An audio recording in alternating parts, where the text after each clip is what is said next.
Forgotten Spies. A Refton and Thomas novel. Book 1. Joshua Kern. Prologue. Lexie held the letter from the safe deposit box with trembling hands in front of her. This age-marked envelope contained the secrets they had been looking for. The sound of tearing paper filled the room as she ripped it open and carefully unfolded the paper inside. The contents of the box were everything they had been hoping for, and more. "Do you know what this means?" she asked after reading the letter aloud to Jay. Her eyes were glistening with unshed tears, while her cheeks were wet with the countless others that had already fallen. Jay nodded silently, in shock at what she had read. "We know who my parents are now. Your grandpa was wrong, just like we thought," he managed to utter after a moment, his voice thick with emotion. The cold rasp of a slide being pulled back on a gun echoed through the room, bringing them back to reality. "Is that really something the two of you should be worrying about right now?" Jay stilled, as next to him Lexie barely dared to breathe. Slowly they both swallowed in fear, before turning to see who had joined them. Chapter 1. The front door of the house Jay lived in with his grandfather burst open as he rushed out, his feet slapping loudly against the wooden planks of the front porch. The door slammed shut behind him as it bounced off the house, cracking the glass of the small window inset near the top of it. He paid no mind to the blue sky completely devoid of clouds. Nor did he acknowledge the clean, crisp bite of the morning air that held hints of the new life that came with spring. James Refton, known to his family and if he had friends as Jay ran down the pathway through their yard and to the sidewalk beyond. It was a warm, beautiful day, but he saw none of it. The eyes that should have been noticing the world around him were instead focused on the argument that he had just run out on with his grandfather. Emotions that were becoming harder to control every day warred against his self-control. The near-daily disagreements were the leading cause behind that particular difficulty. This marked the 10th argument they had had about Jay not going away to college that week alone. For the teen, it was a simple matter. He was unwilling to leave the old man and only family he had left alone. If only his grandfather would understand that. Sure, Jay had already graduated from high school, but the window for him to go to college was by no means near closing. He had spent the last 2.5 years taking care of his grandfather, and he wasn't about to stop now. He was only 20 years old. There was plenty of time left for him to continue his education at a later time. Who knew how much time his grandfather Jethro had left? His health had been declining the last few years. He had promised his parents that he would look after him, and it was a promise he intended to keep. He didn't mind putting his life on hold. Family mattered, and that was all there was to it. He understood why his grandfather considered it important, and what he was trying to tell him, he did. At the same time, his mind was already made up, and as long as it was just the two of them, it wasn't going to change. He wished they could just let the entire matter drop. In his opinion, what his grandfather was asking him to do was leave him all alone and abandon him when he needed someone there the most.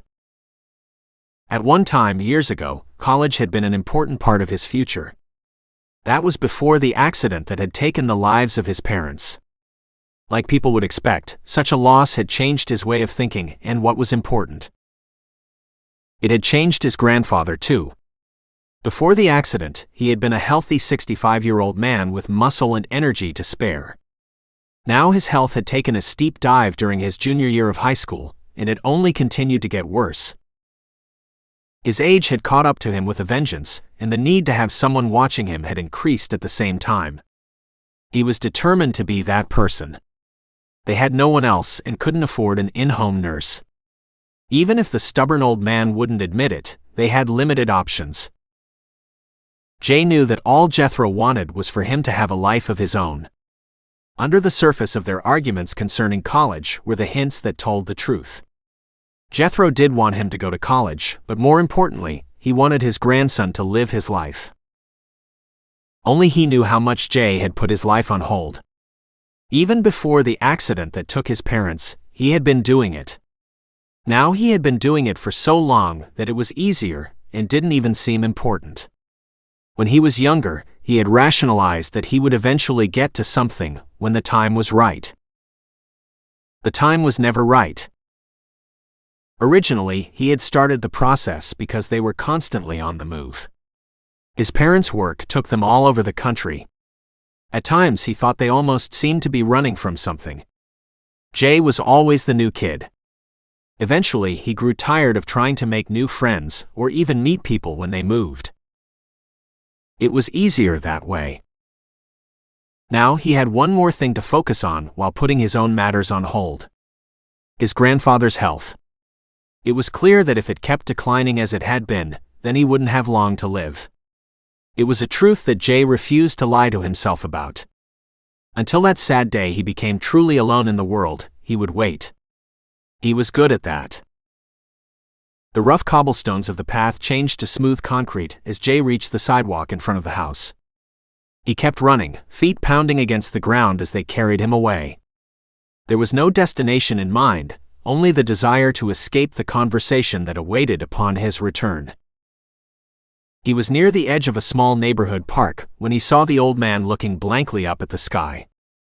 It was a sight that tugged at his heartstrings, and he found himself wandering over to him. "Are you all right?" Jay asked as the older man remained unmoving.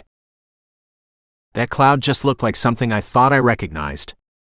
Unfocused eyes turned to Jay, a glimmer of madness showing within the dilated orbs.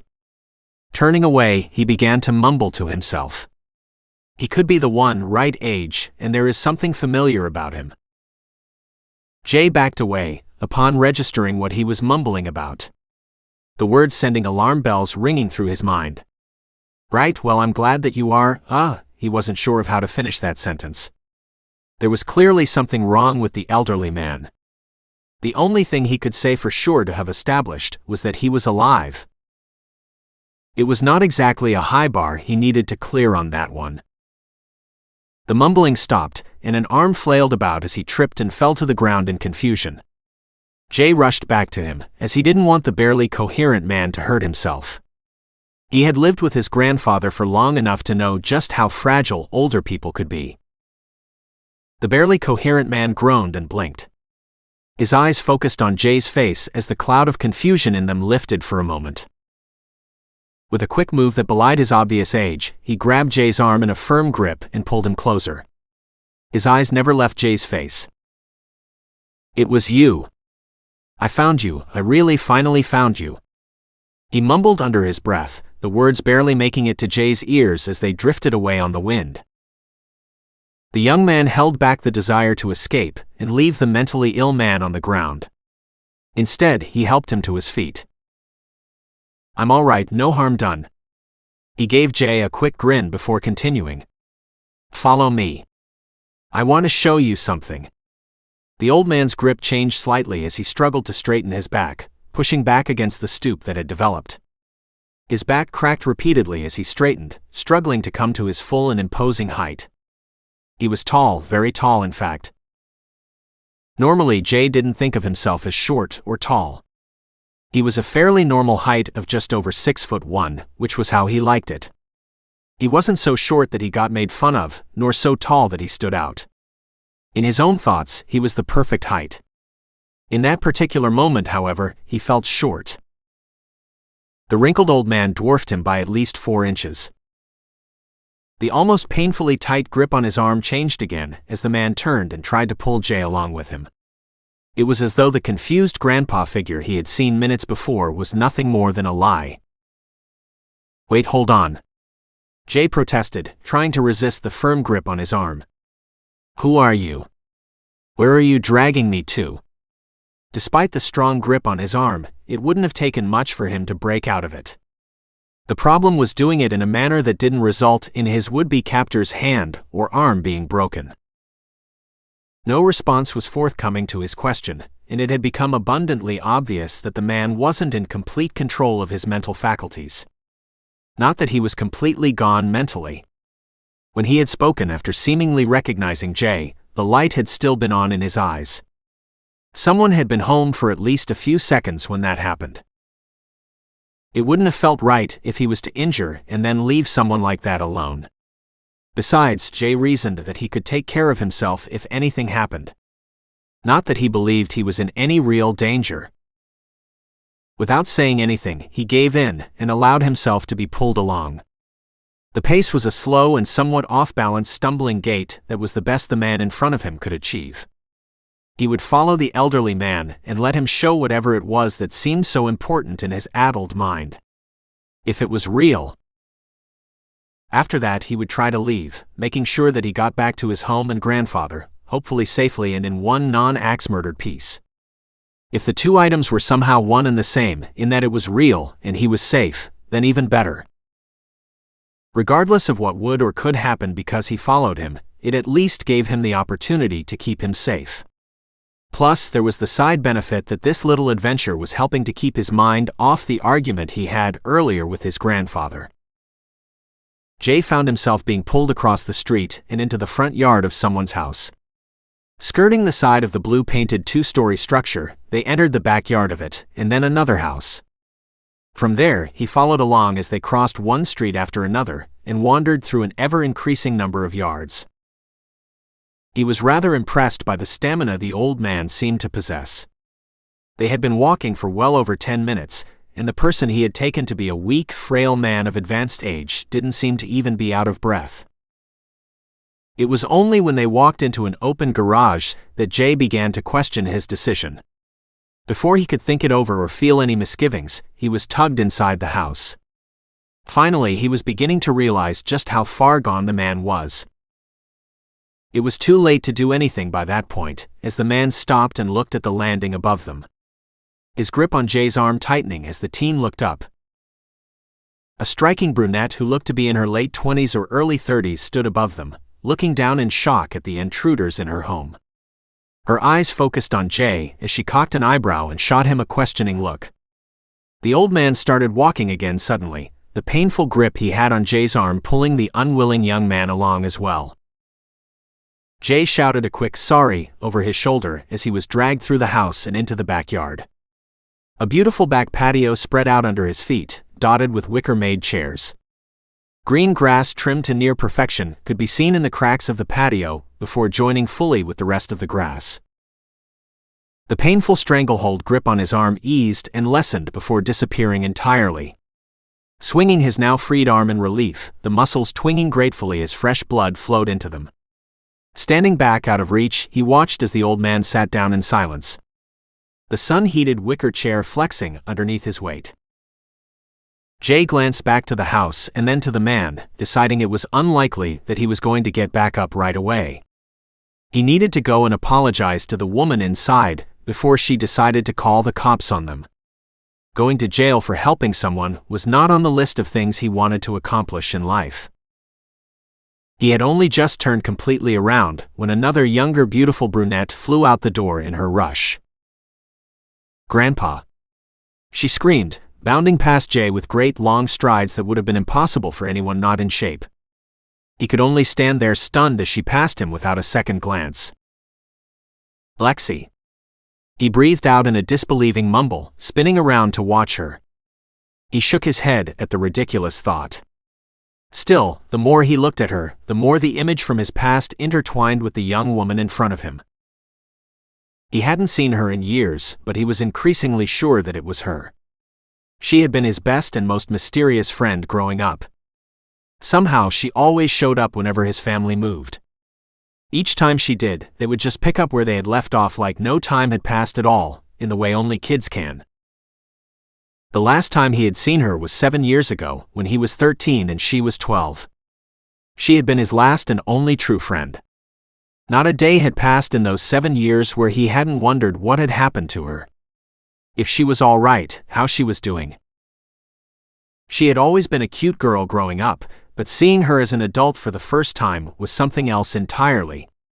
She had a slightly rounded face, with shoulder-length hair in the front while it tapered out shorter in the back. Her eyes had always intrigued him.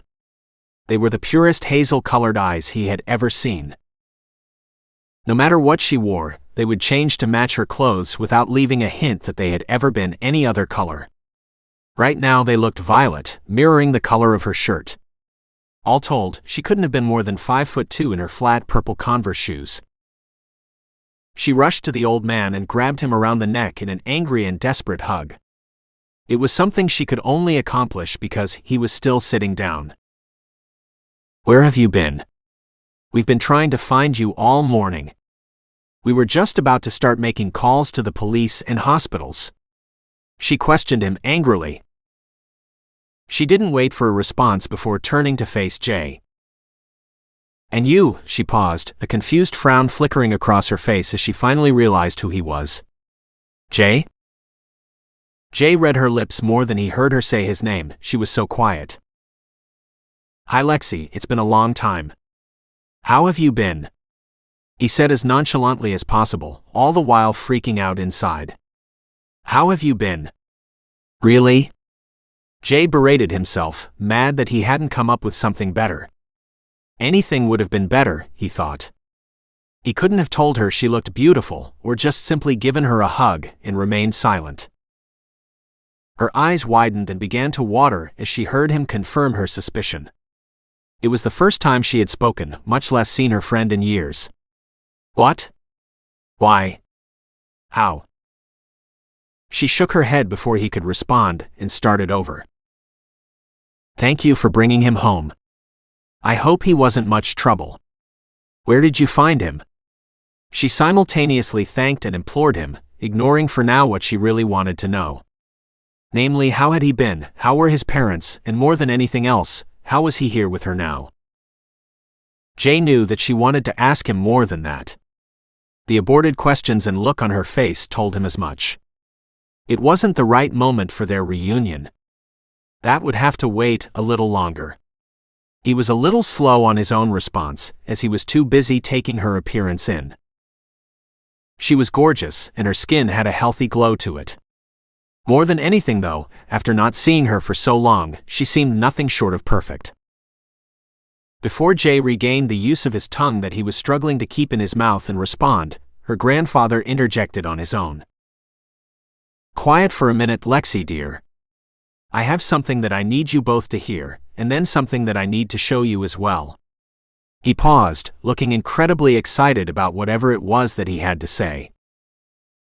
Lexie turned her attention from Jay and focused on her grandfather once more. "Lexie." He paused once more to grasp her upper arms in both hands to make sure that he had her full attention before continuing. "Lexie, this is your brother." He finally blurted out explosively, his head turning to Jay as he did so. Chapter 2. Nobody said anything. Jay shook his head and gave an awkward laugh. What had he really expected? The man was clearly crazy after all. Regardless, seeing how serious the old man was as he spoke nearly caused his mind to go blank in momentary panic. It didn't matter that what he had said made absolutely no sense at all. Jay was an only child. Only child, as in without any siblings.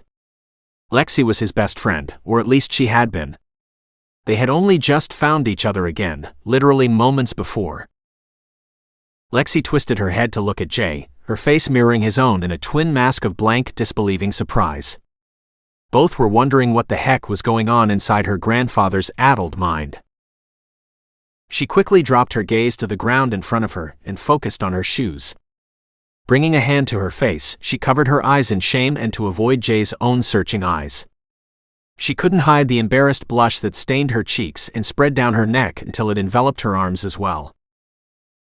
Her grandfather released her arms, and without any sign that he had seen their reactions, stood. His eyes were focused on a corner of the backyard, as he motioned for them to follow him. He walked quickly off the patio and onto the grass. Lexie finally raised her head, letting the hand that had covered her eyes fall at the same time. The color of her eyes had morphed into a violent and stormy shade of violet. There was a silent and almost heartbreakingly needy plea etched across her face. Despite their time apart, he could still read her silent cues. She was begging him to play along with whatever craziness her grandfather had in store. It was something she couldn't bring herself to ask him out loud, and he wasn't going to make her. Jay smiled and with a slight nod held one hand towards the backyard and the other to her. He was letting her know that he would follow her lead. They hadn't had a chance to talk or reconnect in private, but she was asking for his help. Regardless of everything else, he still considered her his friend and kindred spirit. Lexie wasted no time in taking his hand in hers and following closely behind her grandfather. Neither noticed when exactly Jay's thumb started to softly circle and massage the back of her hand. It wasn't until her pinky started to caress the inside of his wrist that Jay noticed at all. Lexie made no further move to acknowledge the action, keeping her eyes firmly fixed on her grandfather's back. To address it would mean also potentially talking about what her grandfather had just said. It was not a long walk.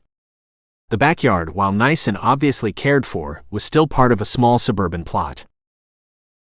They were led to a fire pit that occupied the back corner of the property.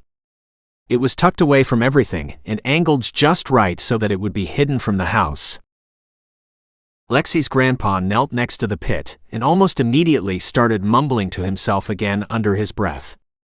Lexie's hand tightened around Jay's as she witnessed this. Reaching into the pit, he began pulling up the rocks that lined the bottom and sides. Carefully, he set each one to the side of the hole, making sure that none fell back into it and onto his searching hands. Jay glanced down at the hand that was tightly gripping his own. The inside of his wrist already missing the caressing movement from earlier. Lexie saw the action and looked down at their joined hands. Her eyes were shaking as she looked up and met his for a second, before hurriedly entangling their conjoined hands. A hint of red entered her cheeks, giving them color once more. Focusing on what was happening in front of them, they watched as Lexie's grandfather dug through the rocks. That he had something to show them was apparent, though neither had any idea what he might have buried under the pit. A shadow covered the sun for several seconds as the previously clear blue sky started to fill with dark, heavy clouds. The temperature dropped a couple of degrees, and the sweet, earthy smell that always precludes rain began to fill the air. Still, the old man kept removing stones through it all. His hands not stopping, as he failed to even notice that it had gotten slightly colder and darker. Finally, he stilled, his fingers touching the dirt at the bottom of the now rockless fire pit. A grunting noise filled the air as his arms flexed, and he struggled to lift whatever it was from an awkward position. Stepping forward, Jay finally thought to offer his help to the old man. He did not need it. Still, he moved back from the pit, grateful for the momentary distraction it had provided from the brunette standing by his side. The old man gave a final grunt and lifted a metal lockbox of some kind from the ground and dumped it unceremoniously at their feet. The unsecured and rusty lid flopped open with a groan from the equally rusty hinges as it hit the ground at an angle. Flakes of paper, dirt, and bug remains spewed out of the opening. The inside was filled with the dried remains of insects and pieces of paper that had been mulched into several nests. Whatever he had stored in it was now gone, destroyed by the elements and hungry bugs searching for a home. Lexie's grandfather started ranting and raving at the sight of the ruined box. Words that were barely coherent flooded from his mouth. The words "too late" and "it's all gone" kept coming up. He stood next to the box, shaking his fists and ripping at his hair. He kicked the lid shut hard enough that the weakened hinges broke, sending the metal top bouncing onto the grass. All the while, her grandfather continued his incoherent ranting. The bouncing rust cover drew Jay's attention. There was something taped to the bottom of the lid. A single folded piece of paper was stuck there. Quickly he bent down and retrieved the paper, taking care to not damage it any more than it already was. He showed the water and rust-stained edges of it to Lexie as he did so. A fat raindrop hit the ground beside Jay as he straightened. Quickly he placed the paper in his pocket, being careful of the edges. The fabric of his jeans would at least protect it a little. Lexie grabbed her grandfather's arm and began to drag him back in the direction of their house. It was impossible to calm him down, and he kept pulling against her. "Do you mind helping out here? Help me get him calm or at least back inside." She snapped at Jay angrily. "We need to get him and ourselves out of the rain." Jay grabbed the arm she wasn't holding as quickly as he could, shocked into the movement at her angry tone. They had to fight the old man for every step they took as they forced him back towards the house. Rain started falling around them with a vengeance, soaking them before they had even made it halfway back to the house. The grass quickly grew slick, making them fight for every step forward. Standing at the opening of the house, holding the door open for them, was the same lady that Jay had seen on the landing earlier. She was shaking her head sadly as she saw how they were forced to nearly carry the deranged man. Lexie and Jay dragged him through the door and into the house with a quick nod at the lady holding the door. Lexie led them through the house and into a bedroom, where they forced her grandfather down. "Hold him still. I'll be right back," Lexie demanded as she left the room. Lexie returned a moment later with the woman in tow. In her hand she held a couple of pills and in her other, she had a glass of water. Jay tried to hold the struggling man still as they forced first the pill and then the water into his mouth. His eyes were wide at what he was helping them do. Lexie joined him on the bed, taking hold of an arm as she did so. They continued to hold him, ignoring how wet and cold they both were. Finally, the old man quieted and fell back onto the bed. His eyes were glassy and unfocused as he continued to mutter softly to himself. Lexie released her grandfather and took Jay's shivering hand. "Come on, follow me. We need to get you out of those wet clothes," she told him as she pulled him from the room and pushed him into another. "There's a shower through that door, and there should be a robe hanging on the door that you can use," Lexie said, pointing toward the door in question. "Get warmed up first.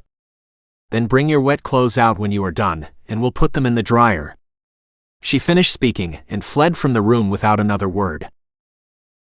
Jay stripped as quickly as he could and stepped into the steam-filled shower. Relishing in the sting it caused on his chilled skin, and the warmth that rapidly sank into the depths of his body. Despite that, he remained under the steaming spray, his mind going in circles. He wanted to go over everything that had just happened, but he couldn't bring his confused mind to focus properly. Jay stayed in the shower for another minute before giving up and shutting off the water. Putting on the soft blue robe that hung on the door, he wrapped his soaked clothes in a towel and left the bathroom. Stepping from the room, he followed their path from earlier, stopping when he saw Lexie standing in the kitchen. Lexie opened the refrigerator to her side when she saw him and withdrew 2 bottles of water. Turning to offer one to Jay, she tossed it to him lightly, at the nod of his head. Walking over to the counter and with a cute little hop, she sat on top of it, crossing her legs in front as she did. "So," she began as she fingered the lid of her water bottle. "What was the paper that you found?" she asked, obviously ignoring everything else that had just happened. "Oh no you don't," Jay told her firmly, standing there in his soft blue bathrobe with his towel full of wet clothes in hand. "Just wait for now, we can talk later," she told him softly, looking at her feet as she did. Jay swung the towel onto the counter with a grunt as he dug through his wet clothes to find his pants, pulling out the damp piece of paper when he found them. "Lexie," Jay started, only to be interrupted as they were joined by a third person. Closing his mouth angrily, Jay carefully unfolded the wet paper beside Lexie's leg. "It got a little wet," Jay ground out pointlessly, feeling his jaw click painfully as he unclenched it to speak. Lexie sighed beside him. "Jay, I'm sorry.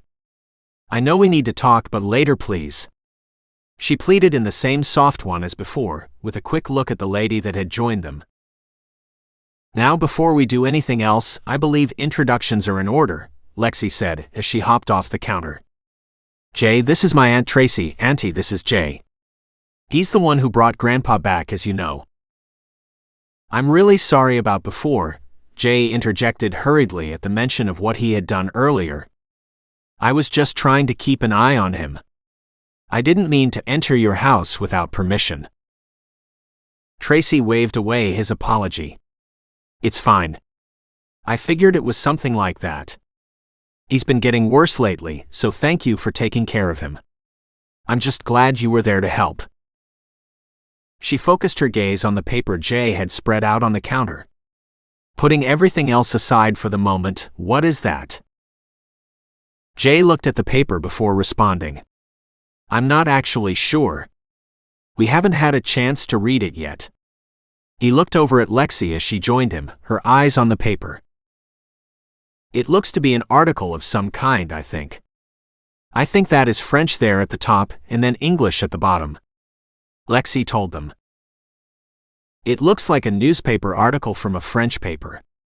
Tracy said, peering over Lexie's shoulder, suddenly very interested. The English at the bottom must be a translation of what it says. Jay skipped the French section at the top since he didn't speak the language, and quickly skimmed the translation at the bottom. It seems to be an article about a house fire that took the lives of a family in France. It says that the fire killed the mother and father, along with a young toddler-aged boy. Their daughter is alive and being treated at the hospital.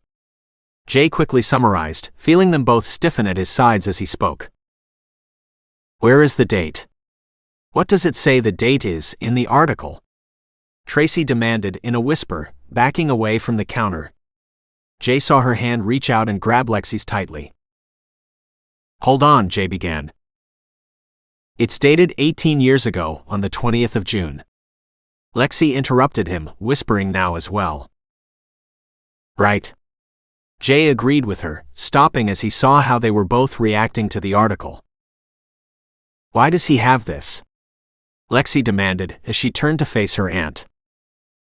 I don't know, she began to reply before Lexie spoke over her. I thought we got rid of all the articles he had on that fire, a long time ago. Tears were in her eyes as she spoke. I thought we did as well, obviously we missed one.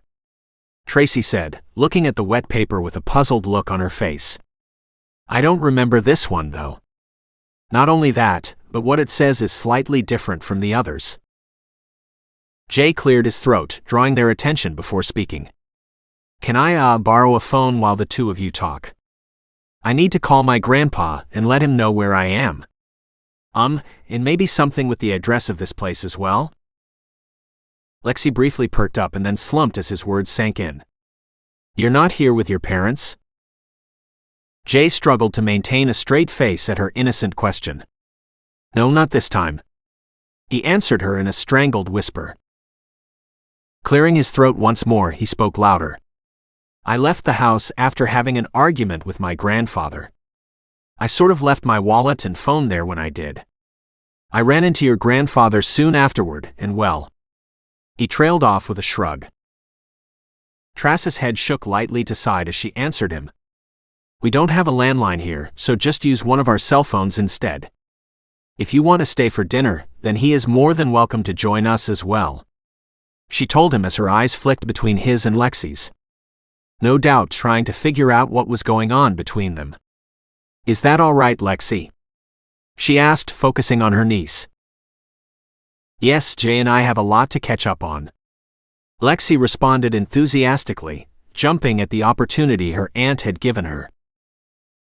Tracy's eyes widened at Lexie's response. Your name is Jay?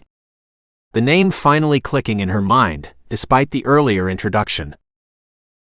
Jay looked at Lexie, puzzled, before replying. My name is actually James, but first go by Jay. Tracy's gaze turned to one of disbelief as she turned to look at her niece. Jay? As in the little boy you used to have a crush on. The same one that kept showing up wherever we moved.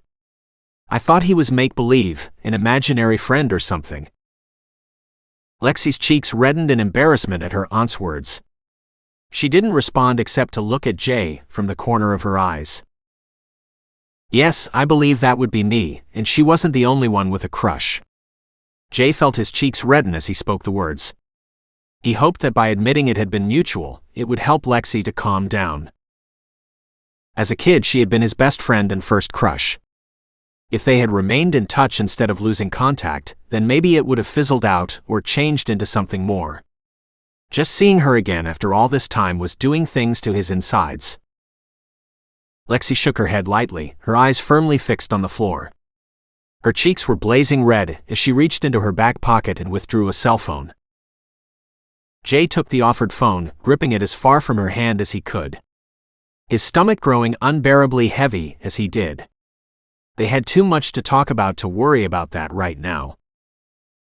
Jay stepped from the room, accepting a piece of mail with their address on it from Tracy as he did so, and dialed his grandpa's number. Speaking quickly, he told him where he was. After telling him that they had been invited for dinner, he hung up and walked back into the now silent kitchen. Tracy looked from Lexie to Jay as he walked into the room. It sounds like the two of you have a lot that you need to talk about with each other. Why don't I wait outside for his grandfather while the two of you talk? Lexie and Jay glanced at one another for a second before turning to Tracy. That would be nice, thanks, Aunt Tracy. If you don't mind doing that, I would be grateful. They replied in turn. Let me put those in the dryer for you while we wait, Tracy said, holding her hands out for Jay's wet clothes. Oh, thank you. It would be nice to wear actual clothes, Jay said, laughing as he handed the bundle of wet clothes to her with a smile. Tracy backed away from them with a grin and walked towards the front of the house.